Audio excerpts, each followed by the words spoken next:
할렐루야. 한 주간도 하나님이 주시는 은혜와 평강이 넘치는 복된 한 주간 되시기를 예수님의 이름으로 축복합니다. 한번 따라 하시겠습니다. 우리는 하나님의 한 가족입니다. 우리 옆 사람 바라보며 축복하며 인사하시겠습니다. 고맙습니다. 사랑합니다. 축복합니다. 함께 해주셔서 감사하고요. 서로 사랑하면서 하나님의 복을 구하는 축복의 기도를 드리는 가운데 응답하신 하나님을 인하여서 감사 제목이 풍성한 복된 삶을 살아가시기를 예수님의 이름으로 축복합니다. 살아가면서 개인이든 가정이든 교회든 국가든 그 중심을 바로하고 사는 게 참 중요하다는 것을 깨닫습니다. 내 마음에 어떤 중심으로 내가 가지고 사느냐에 따라서 보는 관점도 달라지게 되고 말하는 것도 또 삶의 자세도 달라지고 또한 그 결과도 달라지게 되는 것을 봅니다. 특별히 모든 것을 자기 중심적으로 생각하고 말하고 행동하는 사람들을 주변에 볼 수가 있는데 여러분 어떻습니까? 주변에 자기 중심적으로 생각하고 아주 자기 잘난 것만 이야기하는 사람 만나고 싶습니까? 안 만나고 싶습니까? 한두 번을 만나도 그 사람 피하고 싶죠. 그죠? 그런 사람은 아무리 돈이 많고 아무리 많이 배우고 그래도 결코 인생을 성공적인 삶을 사는 사람이라고 할 수가 없습니다. 자기 자신에 대해서 스스로 대단한 긍지를 가지고 있는 수탉 한 마리가 있었습니다. 이 수탉은 이제 아침마다 참 신나게 날이 밝아오면은 꼭끼요 하고 이렇게 웁니다. 그런데 마당에 강아지가 이 수탉을 보고 야, 너는 어째서 그렇게 매일 기분이 좋게 아침마다 꼭끼요 하느냐라고 물었습니다. 그랬더니 수탉이 뭐라고 말합니까? 강아지야, 잘 봐라. 저 태양이 말이야 아침마다 내 울음소리를 들려고 저렇게 떠오르지 않느냐. 여러분, 태양이 먼저 떠오르지 또 수탉이 안 온다고 태양이 안 떠오릅니까? 착각이죠. 수탉은 자기 눈에 보이는 대로 자기 중심적으로 태양이 떠오른다고 생각하고 자기 그 아름다운 목소리를 듣기 위해서 태양이 존재한다고 생각을 한 것입니다. 이게 뭐냐면 착각이죠. 누군가가 말하기를 착각은 커트라인이 없다 그래요. 다 자기 나름대로 착각하고 살아가는데 어쩌면 우리도 이 수탉 같은 생각을 하진 않을까. 예수님 믿는다고 하면서도 여기저기 자기 중심을 벗어나지 못하고 모든 것이 하나님도 날 위해서 존재하고 목사도 교회 누구도 엄마도 아버지도 동생도 누나도 형도 선생님도 다 나를 위해서 존재하고 이렇게 생각을 할 수가 있습니다. 그런데 어떻게 하면 내가 마음 중심을 바르게 하고 정말 행복한 삶을 살아갈 수가 있겠습니까? 여호와 하나님께서 사무엘에게 이제 말씀하셔서 내가 사울을 버린 것에 대해서 이제 그만 슬퍼하고 저 베들레헴에 가라. 거기에 한 이새의 아들 중 한 사람에게, 한 아들에게 내가 기름을 부어서 왕으로 세우려고 한다 그랬습니다. 그때 사무엘이 하나님, 이 라마에서 저 베들레헴 가려고 하면 사울의 고향인 그 기브아를 지나가야 되는데 사울이 그냥 있겠습니까? 저를 죽이려고 하지 않겠습니까? 그렇게 말했어요. 그랬더니 걱정하지 말고 제사 지내러 간다 하고 그리고 찾아가라 그랬어요. 그래서 사무엘이 하나님의 말씀대로 베들레헴에 도착을 했어요. 그래서 베들레헴의 장로들은 어떻게 왔습니까? 사무엘이 온다는 것은 국가적인 큰 일이 있거나 그래서 사무엘이 움직이라 하니까 그래도 평안이십니까? 평안이니라. 하나님께 제사 지내기를 원해서 내가 왔다 그랬어요. 그런데 이새와 그 아들들도 다 청해라 그랬어요. 그 이새와 아들들이 이제 다 왔어요. 하나님께서 누구에게 기름 부으시려는가 하는데 맏아들 엘리압이 딱 보니까 너무 잘생겼고 키도 크고 마음에 들어요. 그래서 하나님이 이새의 맏아들에게 기름 부으시려는갑다 했는데 아니다. 그의 외모나 키를 보지 마라. 그리고 내가 그를 버렸노라. 사람은 외모를 보지만 나 여호와는 중심을 보느니라. 그렇게 말씀하시고 둘째, 셋째, 일곱째까지 다 지났는데도 하나님이 기름 부으라고 그렇게 말씀을 하질 않아요. 그래서 이새에게 혹시 다른 아들은 없습니까? 전부입니까? 그랬더니 저들의 막내 아들이 들여서 양을 치고 있습니다. 그 아들을 데려오시오. 그전에는 먹지 않겠습니다. 하고 그 아들을 데려오니까 오늘 읽은 말씀에 그 아들의 모습이 어땠습니까? 빛이 붉고 눈이 빼어나고 얼굴이 아름다웠다 그랬어요. 그래서 하나님이 이가거니 기름 부으라. 그래서 이렇게 다윗을 왕으로 기름을 부었습니다. 그 이후에 다윗에게는 여호와의 영이 임하게 되고 사울에게서는 여호와의 영이 떠나고 여호와의 부리신 악신이 사울을 번뇌케 하게 됩니다.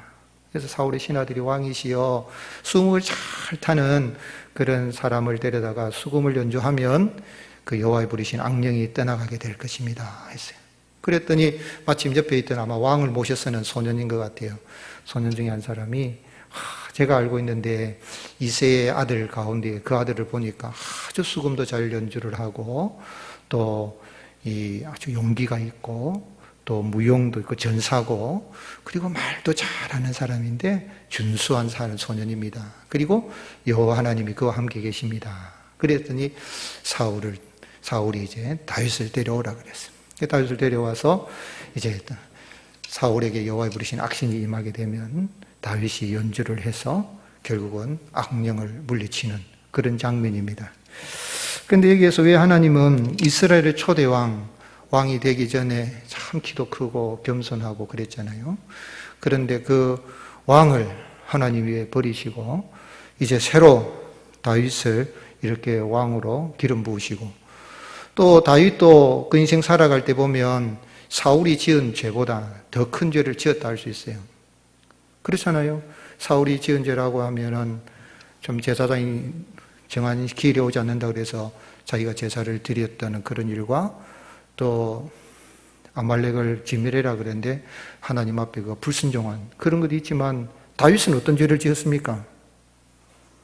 우리아의 아내 바세바를 범하는 죄를 짓고 우리아의 집을 그 충신의 가정을 다 파탄시킨 가정 파탄범이요 그리고 우리아를 죽이게 만드는 아주 살인 모사죄를 짓고 또 다윗도 왕이 되고 난 다음에 이렇게 인구도 계산을 하나님을 의지한다고 하면서도 순간에서 사람 숫자를 의지했던 그런 모습들이 있었거든요.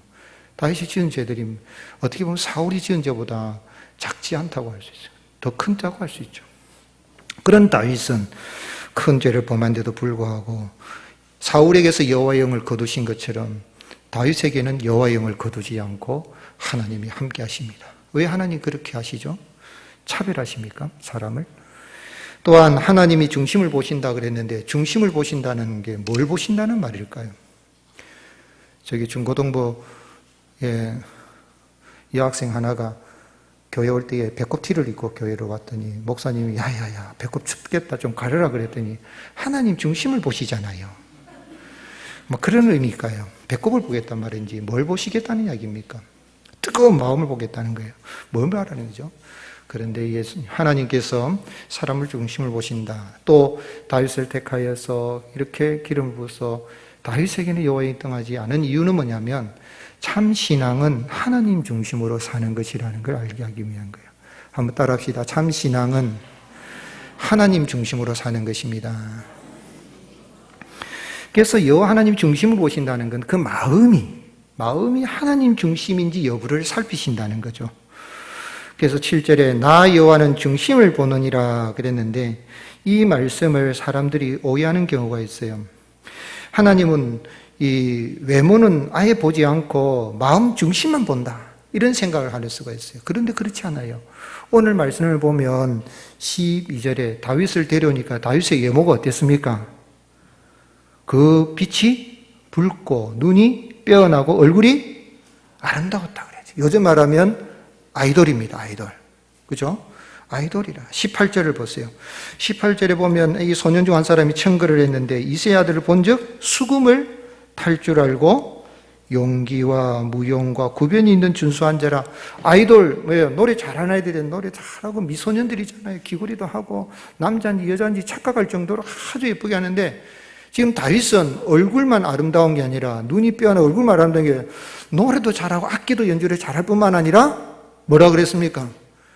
아주 용기가 있고 이게 무용을 한다. 무용이라는 뭐 이런 무용이 아니고 전사, 무술을 잘하는 싸움 전사, 장군이라는 이야기입니다. 소년이지만 그런 아주 싸움도 잘하는 전사다는 이야기예요. 그리고 또한 준수하다는 이야기니까 이 다윗은 아주 악기도 음악도 잘하고 말도 잘하고 글도 잘 쓰고 시도, 다윗의 시도 얼마나 많습니까? 시도 잘 쓰고, 즉 말하자면 시는 습판이 다 갖춰져 있는 사람이에요. 몸과 마음과 이런 말하는 거라든지 판단력이라든지 아주 뛰어나고, 여호와 하나님이 그와 함께 계시는 그런 아주 외모가 뛰어난 사람이에요. 우리 외모가 중요한 거예요. 근데 사람은 외모만 보겠지만, 외모로 판단하지만 하나님도 외모는 보셔요. 보시지만 하나님은 외모를 보시기 전에 그 마음이 하나님을 중심으로 하고 있는 거 아닌가, 그걸 본다는 이야기예요. 그걸 강조하는 것이지 외모를 안 본다는 말 아니에요. 외모가 얼마나 중요합니까? 사람은 하나님의 형상과 모양을 따라 지음받은 거예요. 우리 사람을 보면은 누구를 닮은 거예요? 하나님. 옆 사람 보세요. 하나님 닮은 것 같아요? 모양이거든요. 형상과 모양 할 때 모양이라는 겉모양을 말하는 거예요. 하나님이 나타나시는 사람 모양으로 나타나요. 그런데 문제는 뭐냐면 중심이 하나님 중심이냐 아니냐는 것이죠. 그래서 이 다윗이 하나님이 함께 계시고 또 그에게 은혜를 주시고 그 중심이 하나님을 향하니까 하나님이 그에게 성령을 부어주시는 것이죠. 그래서 13절에 참 기름을 부었을 때 이날 이후로 다윗이 여호와의 영에 크게 감동이 되었다 그랬어요. 사도행전 13장 22절에는 내가 이새의 아들 다윗을 만나니 내 마음에 맞는 사람이라 내 뜻을 이루리라. 그를 통해 내 뜻을 다 이루리라. 다윗도 실수가 많고 허물이 많고 죄가 많지만은, 그러나 다윗은 항상 하나님 중심으로 그가 하나님을 바라보고 그를 나아가는 모습이 있었다는 거예요. 그냥 하나님이 영을 거두지 않죠. 사울도 한때는 여호와의 영의 감동을 받았습니다. 그래서 참 그가 왕이 이렇게 되기 전에 참 성령이 감동받아서 선지자의 무리에서 그가 감동받아 연도하기도 하고 그랬습니다. 그러나 그가 왕이 되고 난 다음에 그가 참 사무엘이 드려야 될 그 제사를 월권을 하고, 그러므로 하나님께서 여호와께서 그에 맞는 사람을 구하여 이제 그의 백성의 지도자로 삼으셨습니다. 그랬어요. 또 사무엘 일을 통해서 왜 하나님 앞에 불순종합니까? 아말렉을 물리치라 그러면 진멸하면 진멸해야지. 왜 그랬습니까? 왜 좋은 걸 남겨뒀습니까? 이런 핑계, 저런 핑계 되었는데, 그래서 하나님이 순종을 이 제사보다 더 좋아하십니다. 이렇게 이제 이야기를 하면은 사울이 회개를 해야 돼요. 하나님 중심에 대한 회개를 해야 되는데, 왕이 되고 난 다음에 다 자기 생각, 자기 고집, 자기 기준, 자기 중심, 자기 영광을 위해서 딱 사니까 회개를 안 합니다. 사무엘이 떠난 다음에 사울이 회개하잖아요. 오히려 아말렉이 오는 다음에 어떻게 합니까? 사무엘상 15장 12절에 사무엘이 사울을 만나려고 아침에 일찍 일어나니 어떤 사람이 사무엘에게 말하여 이르되 사울이 갈멜리로 누구를 위하여요? 자기를 위하여 기념비를 세웠다는 거예요. 아말렉을 물리치고 이래서 이제 막 아각도 잡아오고 하니까 대단하죠. 그러면 하나님 감사합니다 하고 에베네셀의 하나님을 위해서 기념비를 세워야 되는데 자기를 위해서 성전비를 세우는 자기 중심의 사람이에요.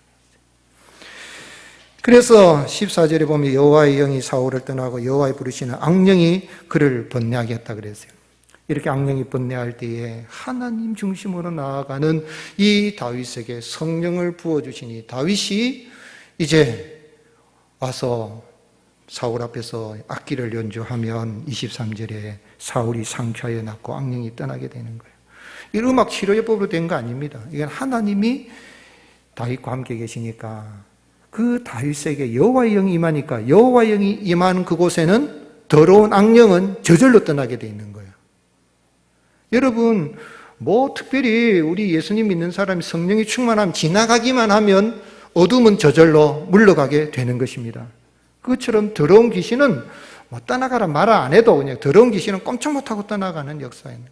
그런데 하나님을 찬양하고 악기를, 수금을, 하프를 연주하니까 이 악기 연주를 해서 악령이 떠난 게 아니고 여호와께서 다윗과 함께 계시니까 그 찬양을 받으시고 악령이 떠나게 되는 그런 역사가 임하게 되는 거죠. 오늘 하나님 중심으로 사는 자와 성령님께서는 함께 가시고 여호와 하나님과 함께 계셔서 하나님이 왕국을 세워 가시는데 그 하나님 여호와 하나님께서 사람이 되셔서 이 땅에 오셨습니다. 그분이 우리 구주 예수 그리스도이십니다. 예수님은 승천하실 때에 제자들에게 뭐라고 말씀했습니까? 볼지어다 내가 세상 끝날까지 너희와 항상 함께 있으리라. 누구와 함께 계신다고요? 너희와 제자들. 제자들이 누굽니까? 예수님을 구주로 영접하여서 하나님 중심으로 사는 사람들로 거듭난 사람들입니다. 하나님의 성령은 하나님 중심으로 사는 사람들과 함께 영원토록 거하시는 것입니다. 우리 예수님도 이 땅에서 오직 아버지 하나님 중심으로 사셨어요. 모든 일들을 하시는데 내 뜻으로 하는 것이 아니라 아버지께서 내게 하라고 하신 일을 내가 다 이루었다 그랬고, 잡히시던 전날 밤에도 예수님께서 기도하시면서 뭐라고 했습니까? 아버지여, 아버지께서 내게 하라고 하신 일을 다 이루어서 아버지를 영화롭게 하였으니 이제 아들을 영화롭게 하사 아들로 하여금 아버지를 영화롭게 하옵소서. 요한복음 17장 1절, 예수께서 이 말씀을 하시고 눈을 들어 하늘을 우러 가라사대 아버지여 때가 이르렀사오니 아들을 영화롭게 하사 아들로 누구를 영화롭게 하옵소서요? 아버지를 영화롭게 하옵소서. 우리 예수님은 완전한 하나님으로서, 완전한 하나님으로서, 완전한 사람으로서 참으로 하나님의 뜻을 다 이루셨을 뿐만 아니라 참으로 하나님 중심으로 나가는 자와 영원토록 성령으로 지금도 함께 계시는 것입니다. 우리 예수님께서 귀신 쫓아내실 때도 예수님이 어떻게 하셨습니까? 성령을 힘입어서 예수님이 귀신을 다 쫓아냈어요. 예수님께서 귀신 들려 말 못하는 사람을 고쳐주니까 바리새인들이 귀신의 양 바울세부를 힘입어서 저 귀신을 쫓아낸다고 그럴 때에 아니다, 내가 성령으로 말만 것이다 하면서 뭐라고 말씀했습니까? 마태복음 12장 28절에 그러나 내가 하나님의 성령을 힘입어 귀신을 쫓아내는 것이면 하나님의 나라가 이미 너에게 임하였느니라. 하나님은 참으로 그 아들 독생자 예수님, 완전한 사람이신 예수님이 하나님 중심으로 모든 사역을 하도록 성령님을 부어주셨습니다. 사도행전 10장 38절에 하나님이 나사렛 예수에게 성령과 능력을 기름 붓듯 하셨으며 그가 두루다니시며 선한 일을 행하시고 마귀에게 눌린 모든 사람을 고치셨으니 이는 하나님이 함께 하셨습니다. 오늘 여러분, 예수 그리스도를 구주로 영접하면 우리는 하나님 중심으로 사는 사람으로 거듭난 줄 믿으시기를 예수님의 이름으로 축복합니다. 이게 복음이에요. 여러분, 하나님 중심으로 살려고 노력하지 마세요. 한번 따라합시다. 나는 하나님 중심으로 사는 사람이다. 예수님을 믿으면 하나님의 자녀가 되고 하나님의 백성이 되고 의인이 되고 그리스도의 신부가 되고 하나님의 성령의 전이 된다는 이야기는 내가 이제는 하나님 중심으로 살려고 노력 안 해도 하나님 중심으로 모든 구원사 이루신 예수 그리스도를 영접하는 순간 나는 하나님의 중심으로 사는 자로 거듭난 줄 믿고 나가면 내 삶 속에 성령님이 늘 함께하여 주시고 나를 통하여 하나님의 나라가 세워지는 역사가 일어나게 되는 것입니다. 노력하려지 않으시고 예수님을 구주로 마음문을 열고 영접하시기를 주님의 이름으로 축복합니다. 또한 영접했으면 내가 소금되고 빛 되려고 하면 힘들어요, 여러분. 우리는 소금이 아니에요. 우리는 빛이 아니에요. 그런데 예수님을 영접하는 순간에 예수님이 너희는 세상의 소금이다. 세상의 빛이다라고 했지 빛이 될 것이다. 빛이 될 뻔했다. 빛이 되려고 노력해라 하지 않았어요.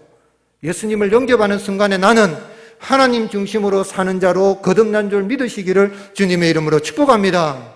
그래야 하나님 중심으로 살아드릴 수가 있고요. 그리고 내 삶에 있어서 하나님의 영광이 하나님 나라 세워지는 겁니다. 유발 하랄이라는 분이 쓴 이 사피엔스, 이분은 크리스찬 아닙니다. 이 사람 무신론자이라고 자기 스스로 무신론자라 그러고 이 사람은 무슨 명상을 통해 가지고 자기는 영성을 위해 산다는 사람인데 유대인이에요. 그 결론은 사피엔스라는 그 책의 결론은 뭐냐면 인간이 신이 되기를 원하는 영역에 이르렀다 그랬어요. 호모 엘렉투스를 지나서 호모 사피엔스를 해서 이제는 이 인간은 아주 과학기술이 발달해서 근데 이 사피엔스라는 책에서는 창세기 3장부터 인간에 대한 이야기, 종교에 대한 걸 막 비교 분석을 해가지고 결국은 인간이 바라보는 것은 누구처럼 되려고 하는 거예요? 하나님처럼 되려고 하는 거예요. 그래서 그 다음 지은 책이 뭐냐면 호모데우스예요. 호모데우스라는 인간, 그 다음에 사람, 하나님이란 말이죠. 현대인들은 모든 데이터를 알고리즘에 따라서 이렇게 종합 분석하여 그 데이터를 아주 신봉하는 데이터교, 기독교가 아니고 데이터교. 여러분, 우리 아이들, 학생들 보면은, 사람들 보면 항상 보면은 데이터 걱정 많이 하잖아요. 그리고 어디가 와이파이 되나 안 되나 그 걱정하고, 그리고 데이터, 이렇게 빅데이터, 요즘 빅데이터 하는 사람들이 대세라 그러잖아요. 근데 빅데이터를 어디다 집어넣습니까? 컴퓨터를 넣습니다. 컴퓨터를 넣으면 컴퓨터 연산 처리를 하는데, 연산 처리하는 그 모든 법칙이 뭐냐면 알고리즘이에요.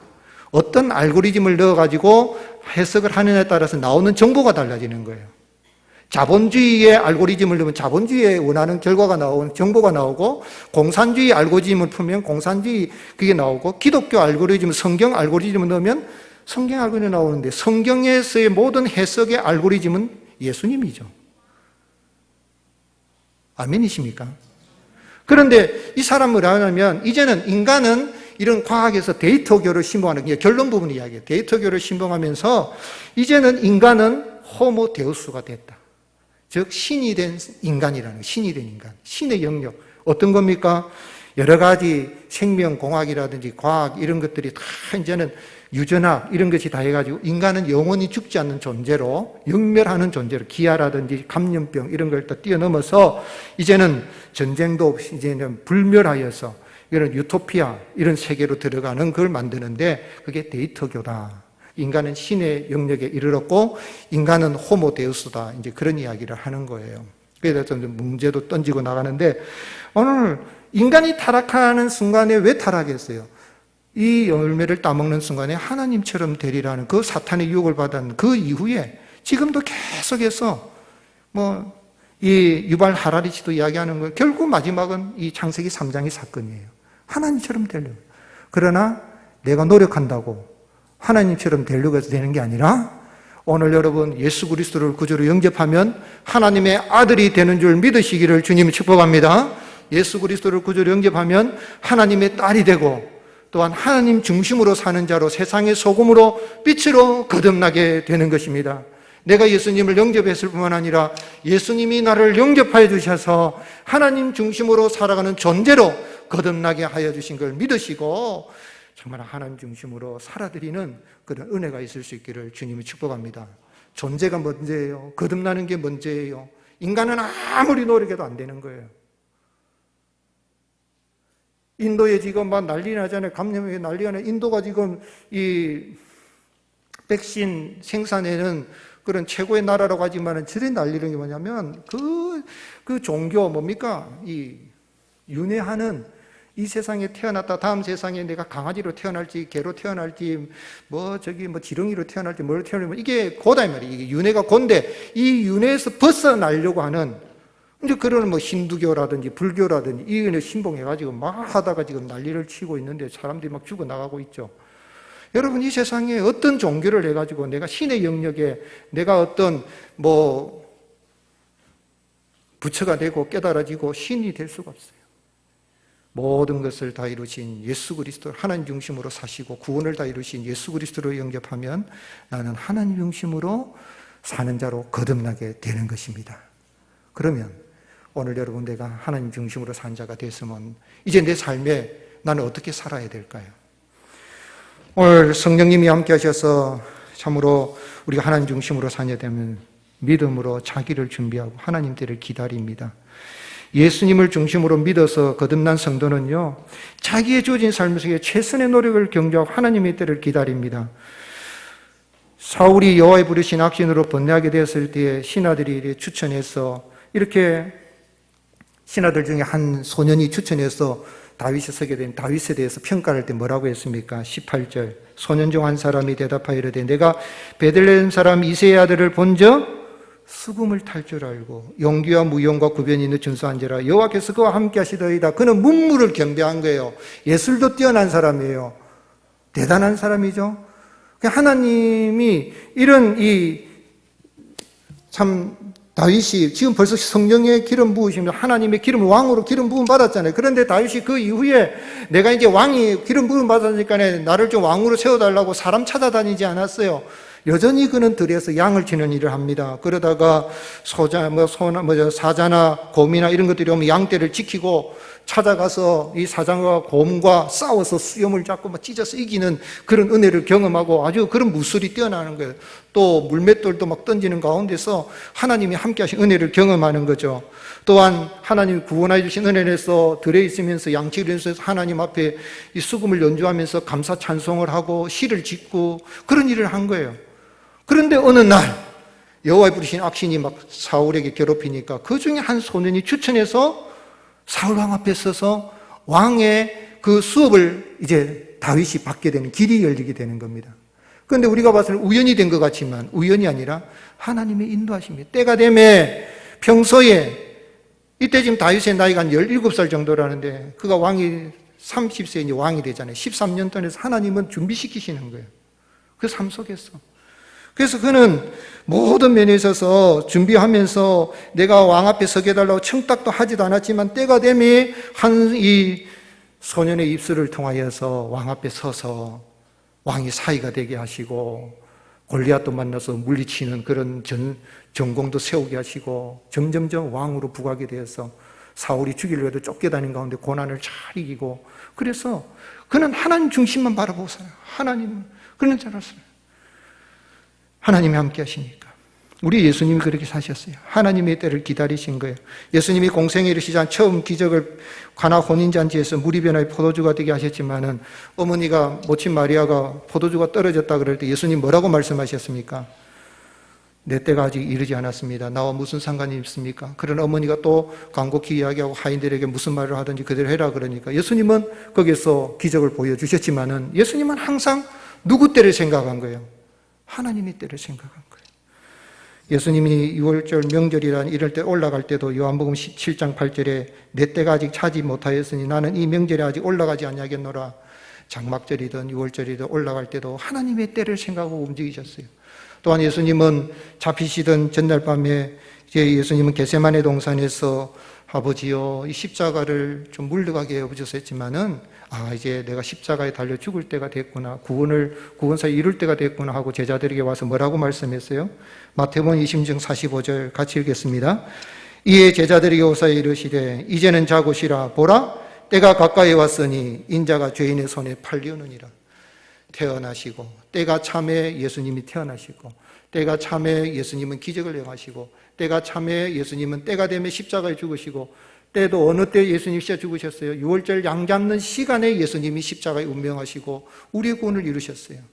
그래서 예수님은 우리를 구원해 주신 구원자이실 뿐만 아니라 우리의 가장 위대한 스승인 거예요. 진정으로 예수 그리스도를 믿어서 하나님 중심으로 사는 자로 거듭났다면 예수 그리스도 위대한 스승이신 예수 그리스도를 본받아서 예수 그리스도의 삶을 살아가는 은혜가 있을 수 있기를 주님의 이름으로 축복합니다. 세상에 대기만성이라는 말이 있죠. 큰 그릇은 늦게 이루어진다 그런 말이에요.